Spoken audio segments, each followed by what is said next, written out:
But there's just no world where Carrie Bradshaw, successful author, doesn't have a publicist and is sitting in a coffee shop restaurant with fucking Bobby Lee, with a fucking from the Comedy Store. And then when her super powerful former editor at Vogue comes in, she goes, "Oh, now that I've run into you, I'll ask you to review my book that's already been out." That's not how life works. And I don't know why. This is not like, oh, she's so relatable now.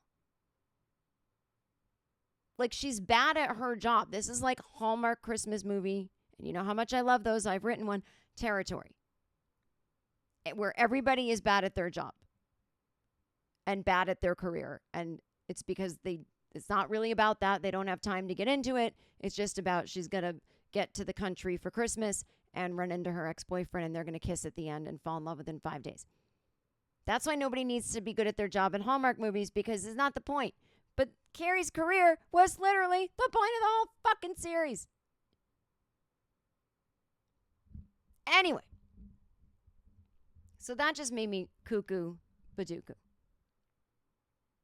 Oh, so Enid's like, oh, I can't review your book, because if I mention your book, I'll have to mention everybody's book. Now, this doesn't make any sense either, because Enid did end up liking Carrie. Remember, Carrie ended up working at Vogue for a long time as a writer. We just never saw it past like the first couple times she worked there, but she did end up staying there as a writer. Carrie would be very popular to write about. Of course, Enid would review her book or mention it.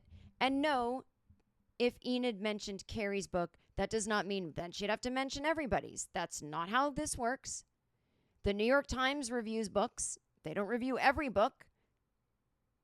And nobody goes, well, they reviewed that book. They have to review mine now. That's not how anything works. You get to pick and choose.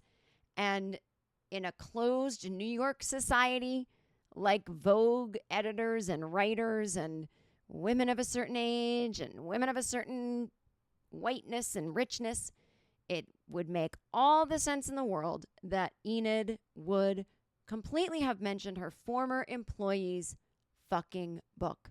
And nobody would go, why'd she talk about her book and not mine? Or, you know what? People probably would do that. What does Enid care? Would they have her fucking phone number? They're going to call her up? She doesn't have to do shit that she doesn't want to do.